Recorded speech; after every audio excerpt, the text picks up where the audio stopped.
குஷஸ்தலி அப்படிங்கிற ராஜ்யத்தை ரேவதன் அப்படிங்கிற ராஜா ஆண்டுன்னு வந்தான். அவனுக்கு ரேவதி அப்படின்னு ஒரு பொண்ணு. இந்த டேடிஸ் லிட்டில் பிரின்சஸ்க்கு இந்த ராஜா வரன் பார்த்துட்டு இருந்தார். அவரை பொறுத்தவரை அவர் பொண்ணை விட பெரிய அழகி 17-14 லோகங்களையும் கிடையாது. அதனாலே எந்த வரன் பார்த்தாலும் ராஜாவுக்கு ஒரு திருப்தியே இல்லை. கடைசியிலே பொறுக்கி எடுத்து ஒரு 4-5 ராஜகுமாரர்கள் பேரை ஷார்ட் லிஸ்ட் பண்ணி வச்சுக்கிறார். அந்த சின்ன லிஸ்ட்ல இருந்து ஒருத்தரை சூஸ் பண்றதுக்கு அவருக்கு குழப்பம். எதுக்கும் பிரம்மதேவனை போய் ஒரு வார்த்தை கேட்டுட்டு வந்துடலாம் அப்படின்னு சொல்லிட்டு தன் பொன் ரேவதியையும் கூட்டிட்டு பிரம்மலோகத்துக்கு கிளம்பி போனார். பிரம்மா இருக்கிற லோகத்துக்கு சத்தியலோகம்னு பேரு. எல்லா லோகத்திலயும் மிக உயர்ந்த இடத்துல இருக்கிறது அதுதான். இவன் இங்கே பூலோகத்தில இருந்து கிளம்பி பூவர்லோகம், சுவர்லோகம், மகர்லோகம், ஜனலோகம், தப்பலோகம் எல்லாம் தாண்டி ஒரு வழியா சத்தியலோகத்திலே வந்து இறங்குறான். இவன் இறங்கின அன்னைக்கு அங்கே ஒரு இன்னிசை நிகழ்ச்சி நடக்கிறது. ஹா ஹா ஹூ ஹூ அப்படின்னு 2 கந்தர்வர்கள் அவளுடைய இசை நிகழ்ச்சி அங்கே நடந்துட்டு இருக்கு.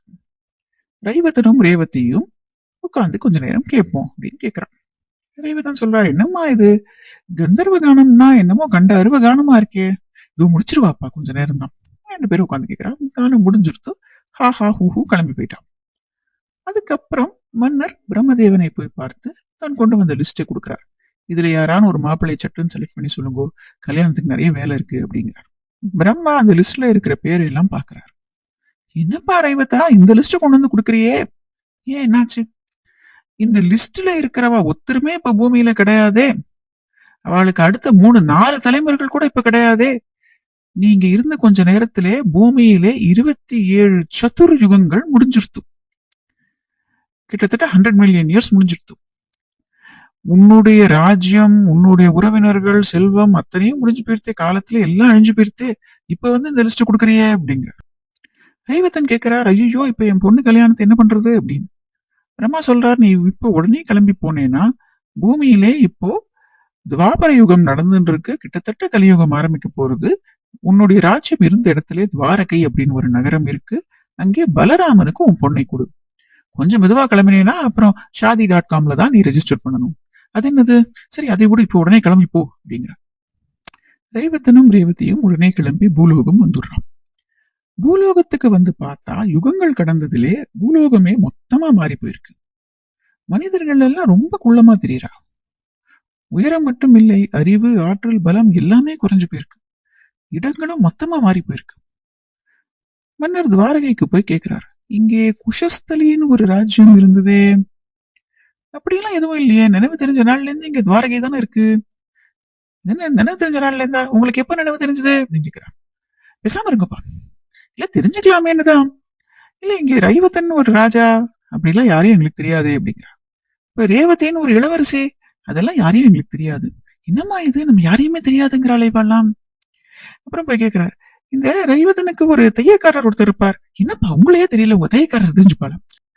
அதுக்கு இல்லம்மா, நான் அவனுக்கு ஒரு 100 பொற்காசு பாக்கி வச்சிருந்தேன். அப்பாடா, இந்த ஹாஹா ஹூஹூ தயவுல நமக்கு ஒரு 100 பொற்காசு மிச்சம். கல்யாண விஷயமா பேசுறதுக்கு ஒரு ராஜாவும் ராஜகுமாரியும் வந்திருக்கா அப்படின்னுட்டு கிருஷ்ணர், பலராமர், தேவகி, வாசுதேவர்லாம் வந்து பாக்குறா. வந்து பார்த்தா யாரையுமே காணும்.